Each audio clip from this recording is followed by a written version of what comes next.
ఈరోజు బియ్యం రొట్టె చేసుకుందాము. ఇది బియ్యం పిండి, సాల్ట్, దీంట్లో కావాల్సినవి మజ్జిగ, సన్నగా కట్ చేసుకున్న ఉల్లిపాయలు, క్యారెట్ తురుము, దీన్ని సబ్బాక్షి అంటారు, ఇంకా వేరే పేర్లు ఏమున్నాయో తెలీదు, చిన్నగా తరుక్కున్న కరివేపాకు, అల్లం తరుగు, జీలకర్ర, ఇవన్నీ పిండిలో వేసి బాగా కలుపుకోవాలా ముందు. ఆ తర్వాత మజ్జిగ వేసుకోవాలి తక్కువ వస్తే. ఇప్పుడు కలిపినాక చూపిస్తాను.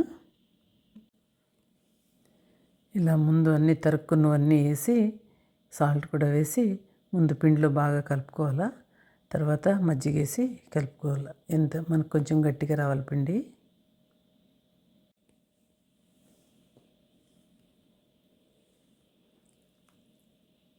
ఇలా మజ్జిగ వేసుకొని కొంచెం కొంచెం కలిపి పెట్టుకోవాలా.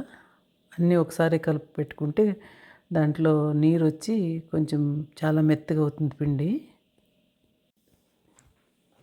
ఇట్లా కొంచెం కొంచెం కలుపుకొని ఇలా ఉండలు చేసుకోవాలా. ఒక్కొక్క ఉండను తీసుకొని ఇట్లా పెద్ద కడాయిలో అంత ఒత్తుకోవాలా.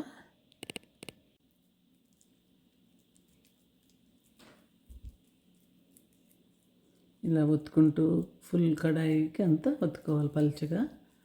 తర్వాత స్టవ్ పైన పెట్టి కాల్చుకోవాలి. ఇలా అంత పెనానికి కొంచెం ఆయిల్ వేసి ఇట్లా అంతా ఒత్తుకోవాలా. ఇప్పుడు స్టవ్ పైన పెట్టి కాల్చుకోవాలి. దీనికి పచ్చికారం కానీ, పండుమిరపకాయ, చిల్లీ ఫ్లేక్స్ కానీ వేసుకోవచ్చు.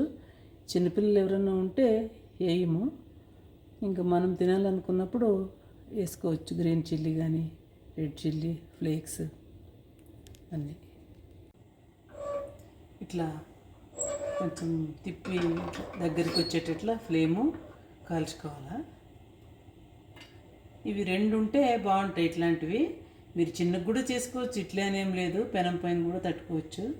కాకపోతే రెండు ఉండాల, వేడి చల్లారాల. మనం ఒకటి కాల్చేటప్పటికి ఒకటి చల్లకైతుంది.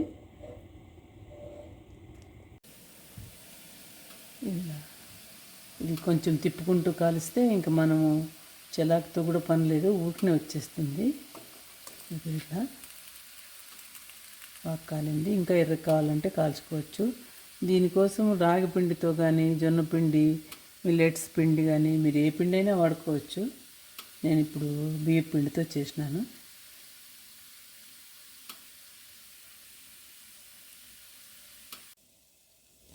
ఇప్పుడు దీన్ని ప్లేట్లోకి తీద్దాము.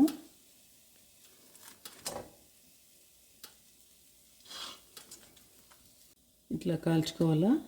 దీన్ని ఏం తిరిగేసే పని ఉండదు, ఒక పక్కే సరిపోతుంది. పలుచగా ఉంటుంది కాబట్టి బాగా కాలుతుంది. ఇంకా ఎర్రగా కూడా చేసుకోవచ్చు మీరు. మిగతా దానికి నేను కొంచెం రెడ్ చిల్లీ పేస్ట్ వేసుకుంటున్నాను కారం కోసము. మీకు ఇష్టమైతే ఏదైనా వేసుకోండి. ఇట్లాంటి పెనం పైన ఇట్లా చిన్నగా చేసుకోవచ్చు. దోశ పెనమైనా కూడా ఓకే, కాకపోతే రెండు ఉండాల. ఒకటి వేడి చల్లారి ఒకటి కాల్చుకునే లోపల అది వేడి చల్లారుతుంది. ఇప్పుడు ఇంకోటి పెట్టినాను. దీని కింద ఇట్లా స్టాండ్ ఉంటే మనము పట్టుకునే అవసరం ఉండదు, దానిపైన పెట్టేసుకుంటే సరిపోతుంది.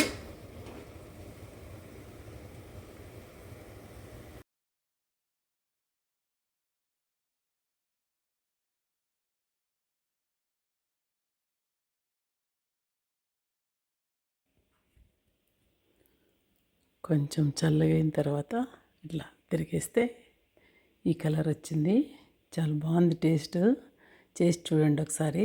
మీకు చిన్న తవాలో అయినా చేసుకోవచ్చు, ఇంత పెద్దగానే ఏం చేసుకోవసరం లేదు. ఇది ఇంకా చిన్నది. ఇది మీరు కూడా ఇట్లా ట్రై చేయండి. ఓకే.